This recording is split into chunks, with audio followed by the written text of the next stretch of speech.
ವೀಕ್ಷಕರೇ, ನಿಮ್ಮ mobile phone ನ ಚಾರ್ಜರ್ ಕೇಬಲ್ ಏನಾದ್ರು ಹಾಳಾಗಿದ್ಯಾ?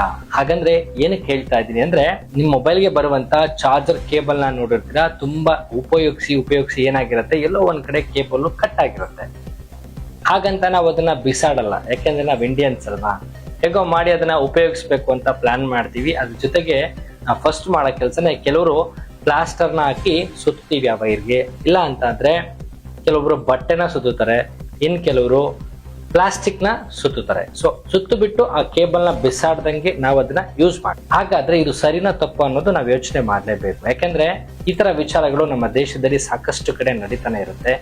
ಹಾಗೆ ಇನ್ನೊಂದು ವಿಚಾರ ಕೇಳಿರ್ಬೋದು, ಸೆಲ್ ಫೋನ್ ಬ್ಲಾಸ್ಟ್ ಆಗಿರೋ ವಿಚಾರಗಳನ್ನ ಕೇಳಿರ್ತೀರಾ, ಬ್ಯಾಟ್ರಿಯಿಂದ ಬ್ಲಾಸ್ಟ್ ಆಗಿರೋದ ಕೇಳಿರ್ತೀರಾ. ಬಟ್ ಈ ತರ ನೀವು ಚಾರ್ಜರ್ ನಲ್ಲಿರುವ ಕೇಬಲ್ ಏನಾದ್ರು ಕಟ್ ಆಗಿ ಅದಕ್ಕೆ ಪ್ಲಾಸ್ಟರ್ ಅಥವಾ ಬಟ್ಟೆ ಅಥವಾ ಇನ್ನೊಂದು ಮತ್ತೊಂದೇನಾದ್ರು ನೀವು ಪ್ಯಾಚ್ ಮಾಡಿಕೊಂಡು ಆ ಚಾರ್ಜರ್ ನ ಫೋನ್ಗೆ ಯೂಸ್ ಮಾಡ್ತಾ ಇದ್ರೆ, ನಾನು ರಿಕ್ವೆಸ್ಟ್ ಮಾಡ್ತೀನಿ, ಇವತ್ತಿಂದ ಸ್ಟಾಪ್ ಮಾಡಿ. ಏನೊಂದು 100-200 ರೂಪೀಸ್ ಆಗ್ಬೋದು, ಹೋಗಿ ಒಂದು ಕೇಬಲ್ ತಗೊಂಡು ಬಂದು ಉಪಯೋಗಿಸಿ. ಯಾಕೆ ಅಂತ ಅಂದ್ರೆ 10,000 30,000 40,000 ಕೊಟ್ಟು ತಗೊಂಡಿರುವಂತ ಮೊಬೈಲು ಹಾಳಾಗ್ಬೋದು ಒಂದು, ಮತ್ತೆ ಆ ಮೊಬೈಲ್ ನಲ್ಲಿರುವಂತ ಬ್ಯಾಟ್ರಿ ಹಾಳಾಗ್ಬೋದು ಎರಡು. ಸೊ ಯಾಕೆ ಅಂತ ಅಂದ್ರೆ ನಮ್ಮಲ್ಲಿ ಬರುವಂತ ವಿದ್ಯುತ್ ಸರಬರಾಜು ಸರಿಯಾಗಿ ಆ ಮೊಬೈಲ್ ಬ್ಯಾಟ್ರಿಗೆ ಸಪ್ಲೈ ಆಗೋದು ಕಷ್ಟ ಆಗುತ್ತೆ. ಯಾಕೆ ಅಂತ ಅಂದ್ರೆ ಅದು ಕಟ್ ಆಗಿರುವ ಜಾಗದಲ್ಲಿ ಎಷ್ಟೋ ವೈರ್ಗಳು ಲಿಂಕ್ಗಳು ಕೂಡ ಕಟ್ ಆಗಿರುತ್ತೆ. ಮತ್ತೆ ಅವರು ಉಪಯೋಗಿಸುವಂತ ಟೆಕ್ನಾಲಜಿನಲ್ಲಿ ನಾವು ಉಪಯೋಗಿಸಲಿಕ್ಕೆ ಆಗಲ್ಲ.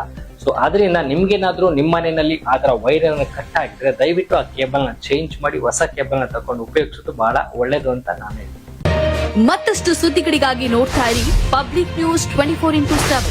ಇದು ಸತ್ಯದ ಧ್ವನಿ.